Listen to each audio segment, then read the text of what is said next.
Kutipan Babat Tanah Jawi tentang Geger Pacino. Episode ke-69.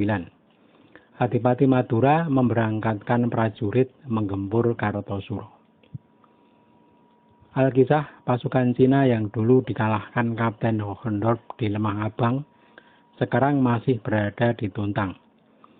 Ketika mundur ke Tuntang dulu, mereka merusak jembatan sehingga pasukan Hohendorp tak bisa mengejar.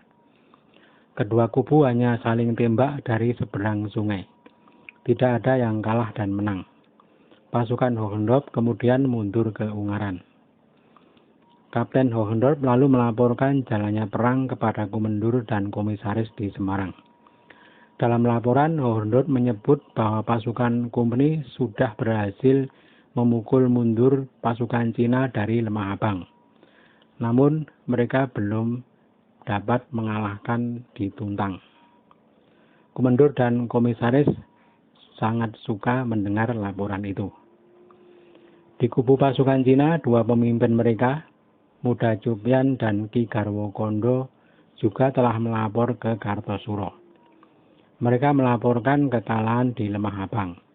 Ki Adipati Mangunoneng dan Raden Martopuro sangat bersedih mendengarnya.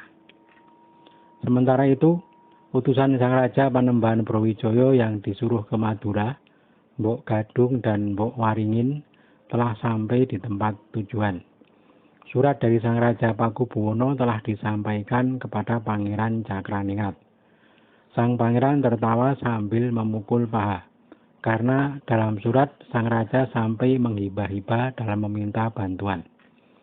Pangeran Cakraningrat berkata, "Rupanya Sang Raja kapok telah mendiamkanku.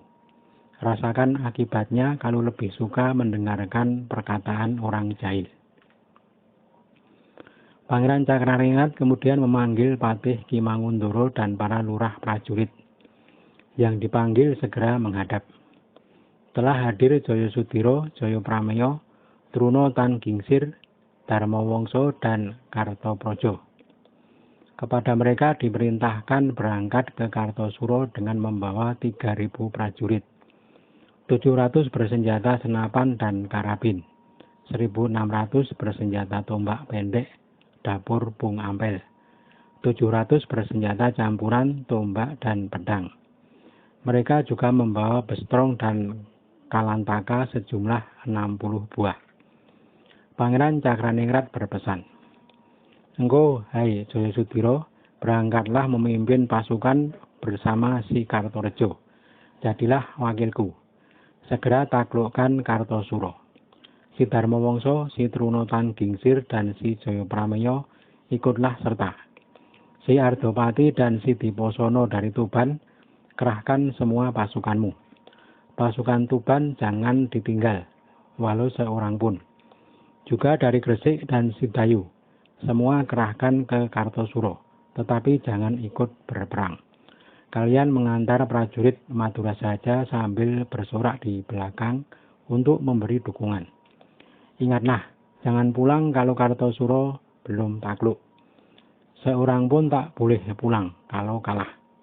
Sungguh memalukan kalau sampai kalah melawan si anjing buduk yang berkeliaran di Jawa itu." Para mantri Madura mengaturkan sembah tanda kesanggupan. Pangeran Cakraningrat berkata lagi, "Nanti jangan tunggu perintah Kanjeng Panembahan dari Ponorogo.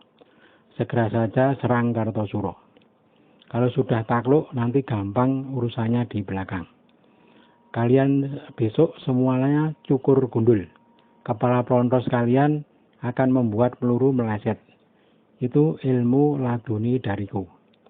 Kalau bertemu dengan tuanmu Radu Maturetno, segera bawa pulang ke Madura. Tidak usah minta izin Panembahan. Kalau ditanya, katakan putra-putranya selalu menanyakan ibunya. Kalian berangkatlah pada hari Kamis besok." Semua mantri dan lurah menyembah dan mencium kaki Pangeran Cakraningrat. 3.000 orang kemudian diberi hadiah. Para mantri dan lurah diberi pakaian dari beludru berinda masing-masing 1 lembar.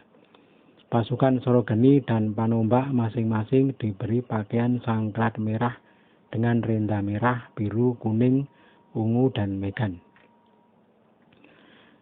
Tiba saatnya berangkat, galaganjur dibunyikan. Suaranya menggema di angkasa.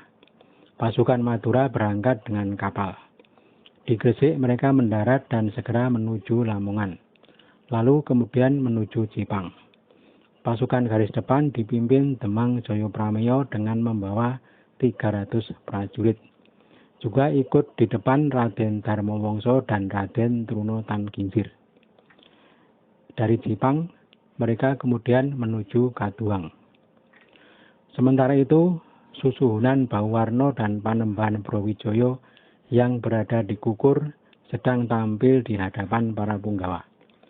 Ketika sang Panembahan berangkat dari Ponorogo, sebenarnya Susuhunan Prabu Joko ditinggal bersama istri Panembahan Raden Ayu Ponorogo.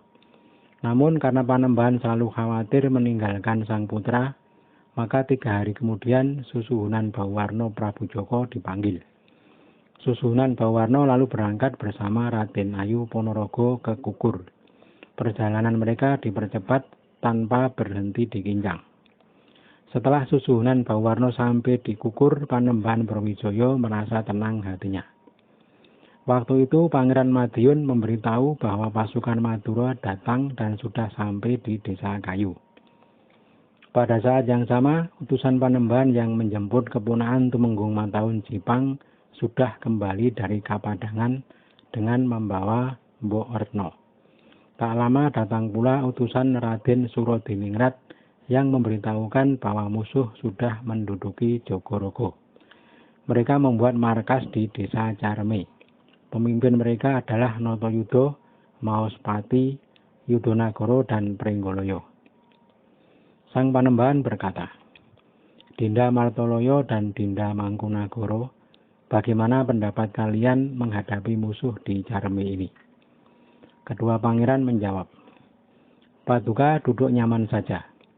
Jangan khawatir bila belum mati abdi Paduka si Martoloyo dan Mangkunagoro ini. Kalau kami sudah tewas dalam perang, semua terserah Paduka kelak. Sang Panembahan merasa tenang setelah mendengar pernyataan kedua Pangeran Madiun. Panembahan kemudian berkata, Aku sudah percaya kepada kalian berdua. Kedua Pangeran Madiun menyembah lalu undur diri dari hadapan sang raja.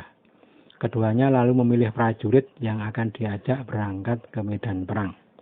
Adipati Surodiningrat diminta bantuan prajurit yang tangguh, yang berpengalaman perang malam, yakni prajurit Kapetengan. Adipati Surodiningrat menyediakan 500 prajurit berkuda dengan dipimpin seorang lurah prajurit.